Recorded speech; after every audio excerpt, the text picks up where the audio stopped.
Headline 24 news channel में आप सभी का स्वागत है और मैं हूं आपके साथ भारती लोधी। आइए बढ़ते हैं खबरों की ओर। छतरी करनी सेना द्वारा यूजीसी के विरोध में भोपाल में आयोजित किया गया मशाल जुलूस सोमवार को शांतिपूर्ण ढंग से संपन्न हुआ। यह जुलूस भारत माता चौराहा से प्रारंभ होकर राजभवन की ओर जाना था, लेकिन सुरक्षा व्यवस्था के मद्देनजर पुलिस ने स्मार्ट रोड पर बैरिकेड लगाकर करनी सैनिकों को आगे बढ़ने से रोक दिया। यह जानकारी प्रदेश कार्यवाहक अध्यक्ष और भोपाल जिला अध्यक्ष आशु सिंह ने दी। उन्होंने बताया कि यह कार्यक्रम प्रदेश अध्यक्ष इंदल सिंह राणा और प्रदेश महिला अध्यक्ष बबीता सिंह चौहान के नेतृत्व में आयोजित किया गया था। जुलूस में हजारों की संख्या में करनी सैनिक और सवर्ण समाज के गण्यमान्य नागरिक शामिल हुए।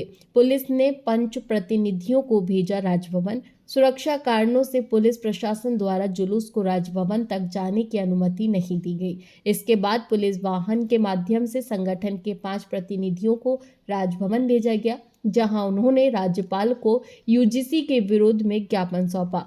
कार्यक्रम के दौरान किसी प्रकार की अप्रिय स्थिति नहीं बनी। क्षत्रिय करनी सेना के पदाधिकारियों ने कहा कि संगठन यूजीसी के निर्णयों का विरोध लोकतांत्रिक और संवैधानिक तरीके से करता रहेगा और समाज और छात्रों के हितों की रक्षा के लिए आगे भी संघर्ष जारी रहेगा।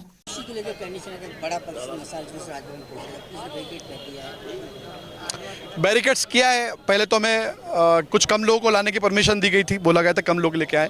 फिर जब हम कम लोग लेकर भी पहुंचे तो यहीं पे रोक लिया गया है कि आप ज्ञापन हमें यहीं सौंप दें। तो काले कानून को लेकर जो प्रतिक्रिया है आपके सामने हो ही रही है सभी लोगों की। सर्व समाज इसमें साथ में है। ऐसा ही नहीं कि कोई समाज इसमें हार जाएगा और कोई समाज जीत जाएगा, लेकिन यह काला कानून भारत की समरसता को खराब कर रहा है। ऐसे कैसे भारत में विश्व गुरु बनने जाएंगे मोदी जी, हम उनसे पूछना चाहते हैं।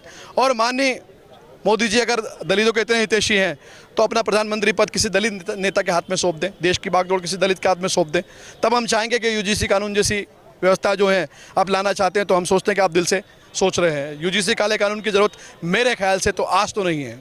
बड़ा सवाल है, करनी सेना शांतिपूर्ण मसाल लेकर राज्यपाल जी ज्ञापन देना चाह रही थी, तो कहीं ना कहीं इस तरह का रोकना हमारे स्वतंत्रता अधिकार कानून। बिल्कुल, इस देश में तानाशाही रवैया चल रहा है।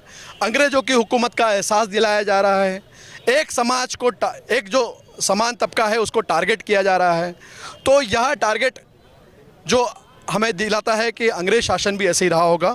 तो हम ना आज दबे थे ना कल दबेंगे।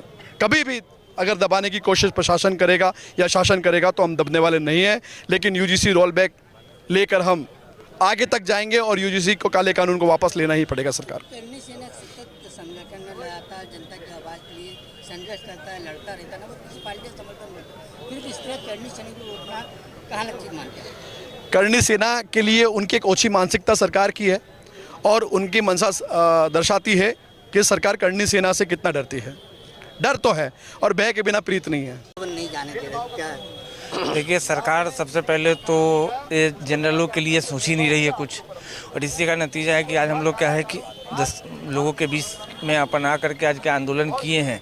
शांति आंदोलन है, लेकिन अगर सरकार अगर इस मांगों को चेंज नहीं करती है तो 8 मार्च को समस्त भारत से जितने क्षत्रिय लोग हैं सब दिखा देंगे कि क्या उनकी ताकत है। सब बड़ी संख्या में पुलिस बल तैनात है, बैरिकेड कर दिया, ऐसा लगा कि बड़ा प्रदर्शन करनी सेना करने जा रहे हैं। वो तो पुलिस की वो है, नहीं तो हम लोग तो पहले ही अपने दे रखा था कि शांतिपूर्ण ज्ञापन हम लोग सौंपेंगे। सर क्या मांगे सरकार से? सरकार से मांगे है कि यूजीसी को हटा दिया जाए। यूजीसी हटाए उसको क्या इसमें चेंज ना करे, उसको हटा दे। सरकार ये कानून लाती है तो करनी सेना क्या करे? करनी सेना देखिए इसमें तो सब समस्त स्वर्ण समाज के लिए हानिकारक है और स्टूडेंटों के बीच में कहीं होना नहीं चाहिए। धन्यवाद। फिलहाल के लिए इस खास खबर में इतना ही। देश विदेश की तमाम बड़ी खबरों को जानने के लिए देखते रहे हेडलाइन 24 न्यूज चैनल। नमस्कार।